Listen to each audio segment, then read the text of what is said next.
Hi, welcome to Green TV, the show dedicated to green, positive solutions and the third party and independent candidates that advocate for them. I'm Gail Farrell Parker, your host, and today we have with us as co-host from Charlottesville, Virginia, Joe Odo, statewide chairman of the Independent Green Party of Virginia. Welcome, Joe. Hello, Gail.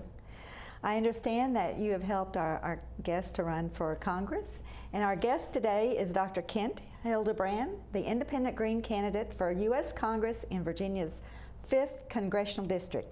Dr. Hildebrandt lives in Southside, Virginia, way down near South Boston and the Virginia-North Carolina border. In addition to advocating for more trains and less traffic, Dr. Hildebrandt advocates for positive economic solutions, alternative energy solutions, and tax restructure. This year, Dr. Hildebrandt and his wife Elaine have made a history in Virginia, and perhaps in the nation, by being the first husband-wife team to run concurrently for U.S. Congress. Welcome, Dr. Hildebrandt. Thanks for having me. How you doing, Gail and Joe? Good. So, Dr. Hildebrandt, tell us a little bit about you used to work in New Jersey and you moved to Virginia in 2001 or 2002? 2004, right after the election. 2004. It was right, I wanted to do all I could to help with the election. I wasn't going to sell the house till after that, but then we sold the house right after the election, and then I moved down here and bought one. I see. And you were in Manhattan during 2011, 9/11? Yes, I was in Manhattan. My wife had an apartment in Manhattan, which was still rented until 2006. So we jumped back and forth between 04 and 06. And we sold the home that I had at the Jersey Shore in 04. But yes, I was in Manhattan on 9/11. I see. And did that experience color your view on the issues? Not really. I mean, I kind of expected something like that was going to happen sooner or later. I mean, when my wife called me that morning, when Elaine called me, I didn't know what kind of attack was going to happen, but I knew that sooner or later something was going to happen because of our foreign policy over in the Middle East. I see. I mean, a peaceful settlement could very well be reached between the Israelis and the Palestinians. The whole world agrees on this peaceful settlement. I've talked at length about it with Professor Noam Chomsky, and thanks to the U.S. and Israel, it's just not even discussed. There was another. Hardly anybody knows about this, but there was another Clinton peace talk right after he got out, and it was in Taba in Egypt. And they came really close to having a settlement, and then, but the Israelis walked away from the table. They had called for an election, and that was that. That's too bad, because the first Clinton offer was really, basically a bunch of sand, and it wasn't a good offer. So people need to realize those things. And as Ralph Nader brought out too, is that even the founder of Israel, David Ben-Gurion himself, said, we came here and stole their country. Why should they accept that? So I am for a two-state settlement where you don't have one side totally oppressed, and the kids are really suffering immensely. This needs to stop, and if it wasn't for U.S. support, it probably would stop. We need to really pressure them to stop this, what many people have referred to as akin to apartheid.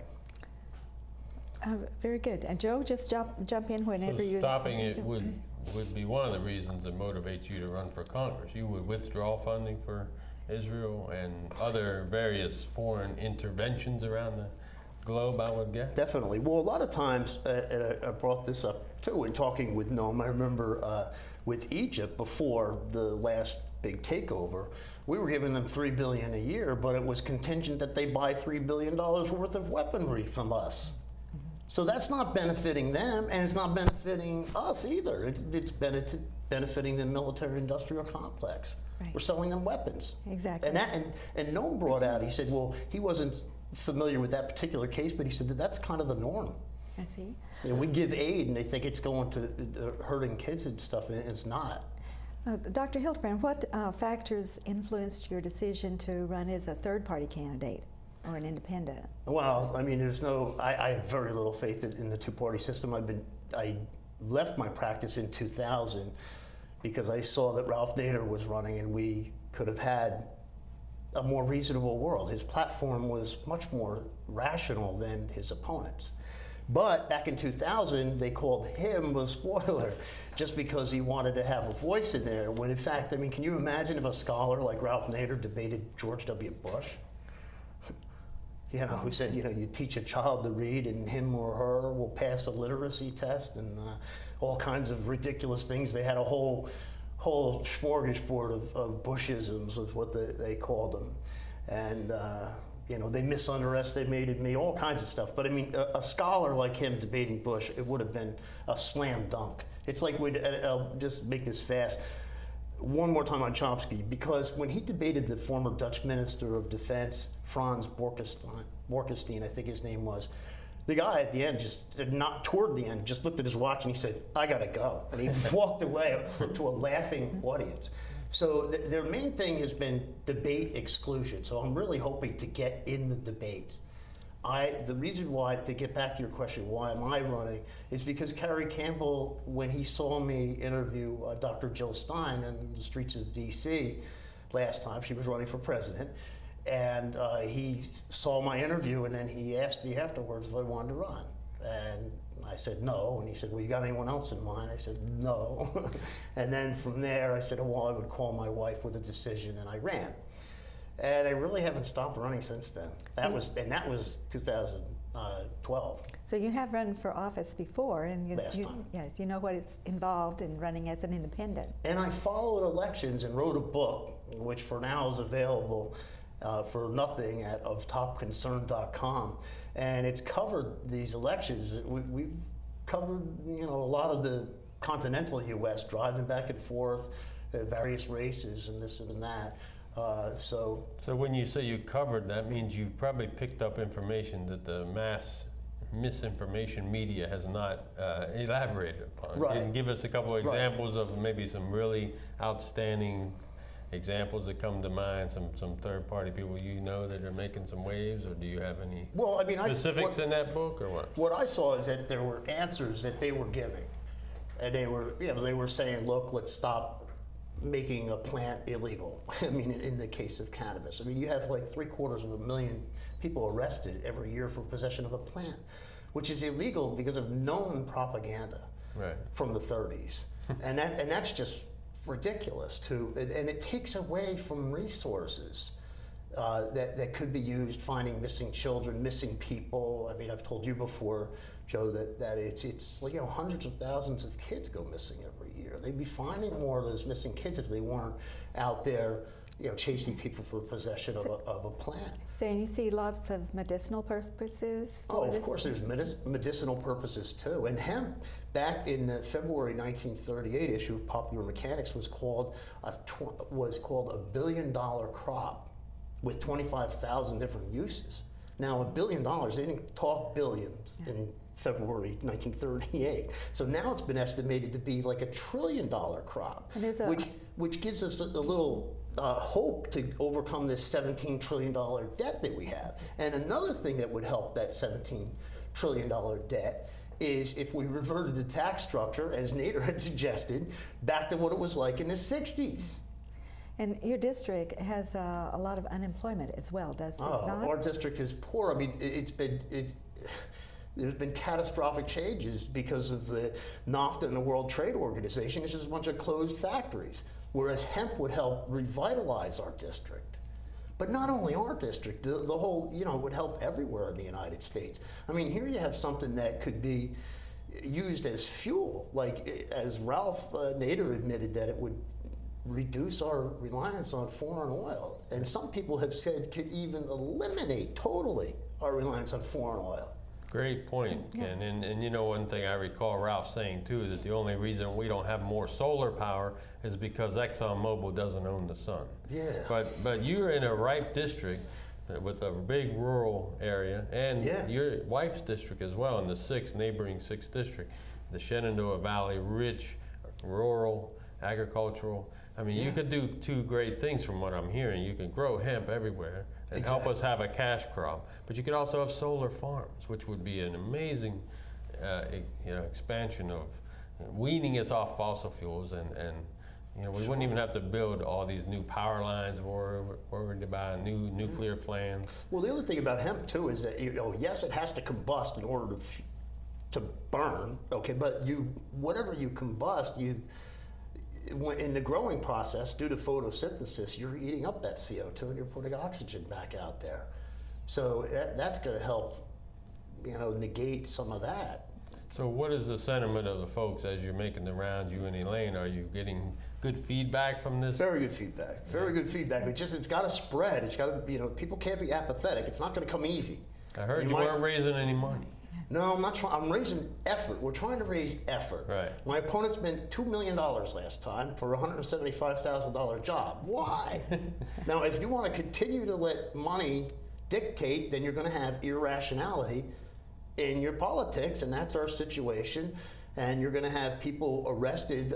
This drug war is really terrible. I got to get back to that for a moment, because as a former chiropractic physician, people would come in and stress is, the relationship between stress and illness is well established.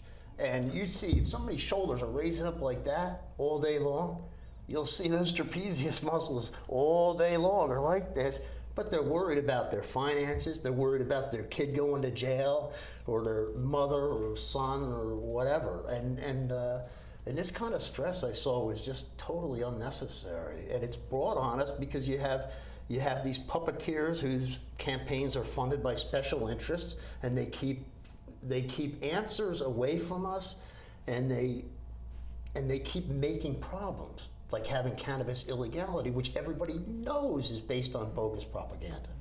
Well, several states have exercised their rights to have a different law on that issue. I'd like to know a little bit more about your wife and how the two of you decided to run for office. It's such a great story. Is she helping you? Or are you helping her this time? We've been helping each other for the last, we met in 1999. And I had watched Manufacturing Consent, Noam Chomsky in the media. I just had it on. It was just played over and over. I didn't sit there and watch it start to finish very often, but I'd probably seen it 100 times. So she watched it, understood right away what I was talking about. We saw, I believe it was in February of 2000, that Ralph Nader on TV and said, my gosh, we could have this if we simply spread the word. I see. And so then, as far as both of us running, that's when Carrie Campbell came and he visited us, along with his wife last year, and Judith, right? Judith, yes. Yeah, and they came to the house, and Carrie asked if we both wanted to run, and it's like, well, yeah, I guess we'll do that.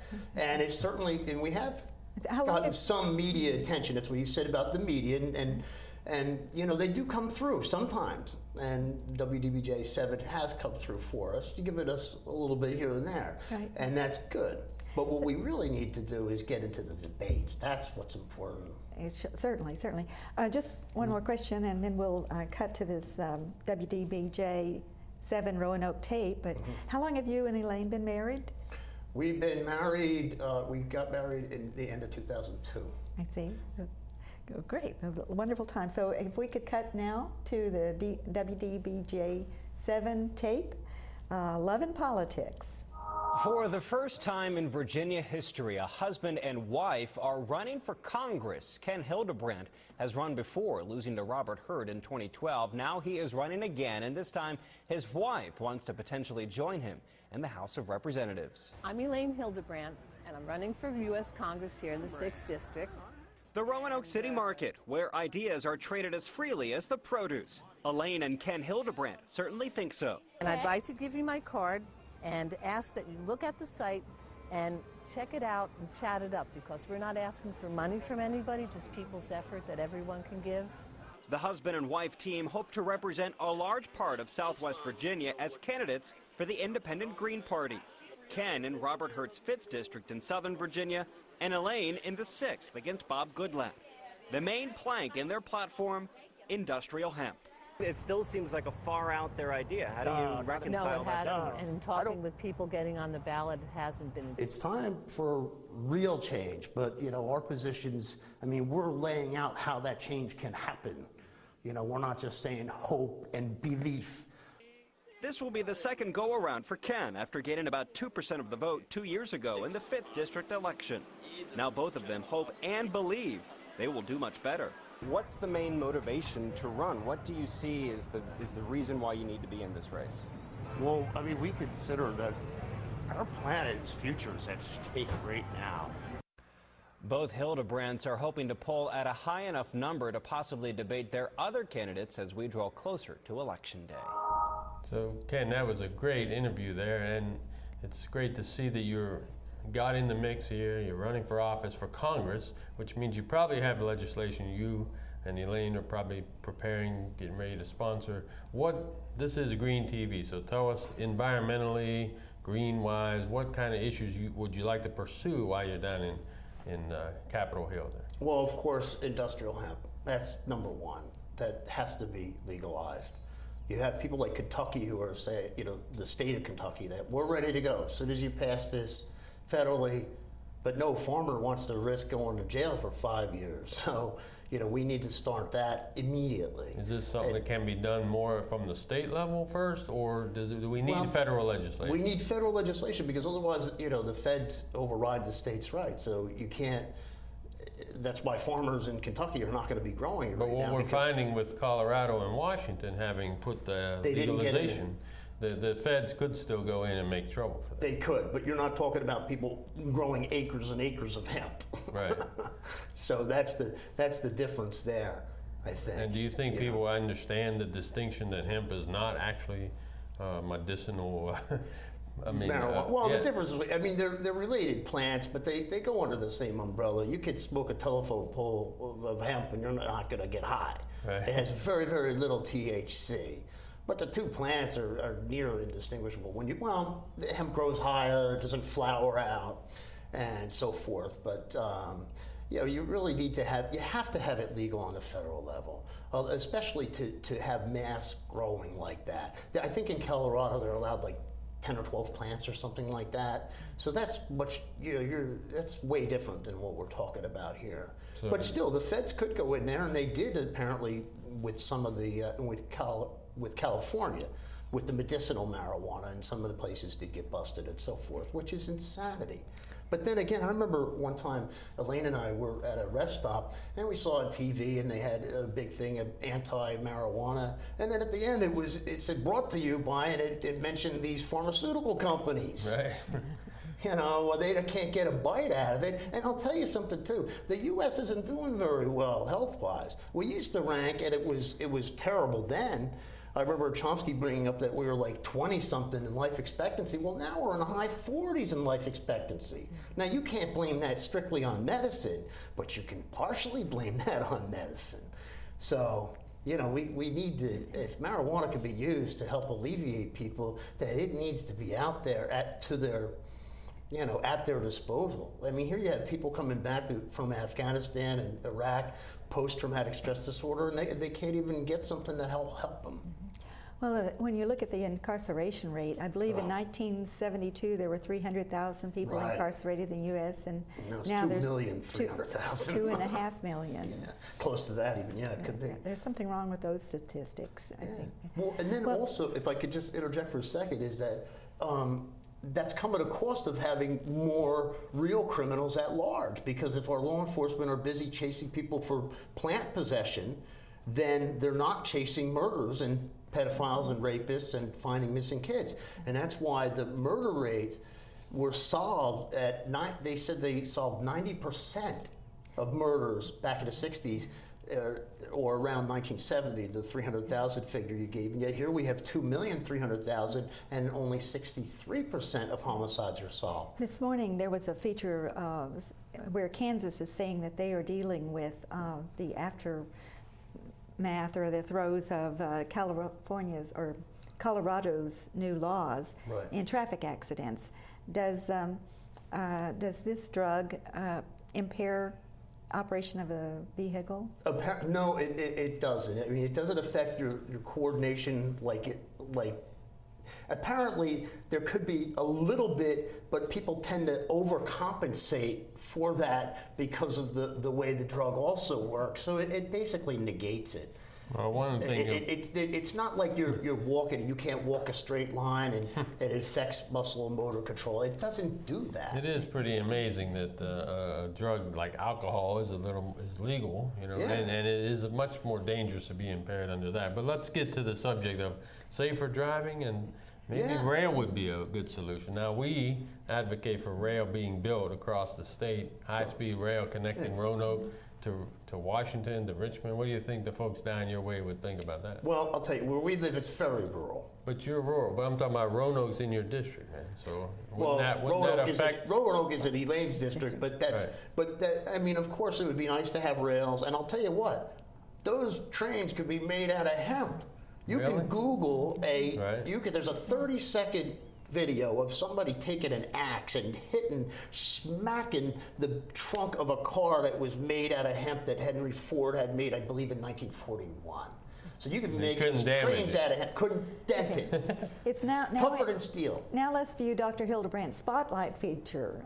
Dr. Hildebrandt is the independent Green candidate for U.S. Congress from Virginia's 5th Congressional District. Hi, I'm Dr. Ken Hildebrandt. I'm running for Congress in Virginia's 5th District. And the reason why I'm running, I used to be a chiropractor in New Jersey for 13 years. And over those 13 years, I realized more and more that my patient's stress was coming from Washington. It was actually human-created stress.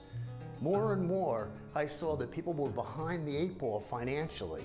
And yet, I remembered that as a kid in the 60s, I knew somebody who worked at a local hardware store in the fishing tackle department, and he raised his whole family, and his wife didn't have to work outside the home. And I wondered, well, why is that?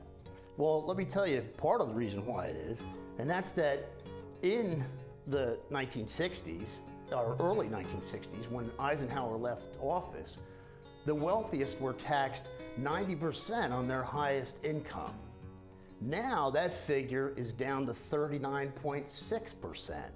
So you could see that the reason why, when I was a kid, we heard of millionaires, but you never heard of billionaires. Now you hear of billionaires and most other people who are pretty much behind the 8 ball. The other stresses were the drug war. If you take a look at the drug war, especially you take a look at cannabis, marijuana, it's a plant. How could a plant be illegal? I would see people who were stressed out themselves, or their mother, or was getting arrested, or their father, or their son, or their daughter, or friends. And they were extremely stressed because they were going to be sent to live in a violent cage for possessing a plant. Now that didn't make much sense to me either.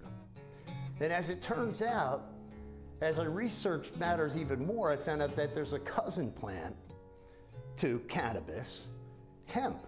And hemp has over 25,000 different uses that we could be using right now. And it would actually reduce our reliance on foreign oil, as was brought up when I brought this question to Ralph Nader back in 2004. So here we could reduce our reliance on foreign oil by growing it here, and we're not because it's illegal? Now, how much sense does that make? It doesn't make any sense at all. And the bottom line is that in Washington, the way things are being run right now, it doesn't make any sense. From a medical standpoint, I took everybody's life seriously. I took seminars across the country to learn to become a better healer. And I only had my hands and my head to do it. And then I saw how careless they were in Washington. I mean, how did the land of the free go to the land of the caged? We have more prisoners in the United States, thanks to this drug war, than any other nation on earth, including China, even though they outnumber us by far. That's ridiculous. And by simple deductive reasoning, you can see that if they're chasing people for possession of a plant, then that means they're not chasing people who are, pedophiles, rapists, and murderers. Missing children won't be found. And those are backed up. That's not just simple deductive reasoning, but it's also backed by statistics. In the 1960s, 90% of homicides were solved. Nowadays, it's only like 63%. So remember that this drug war comes at a real high price.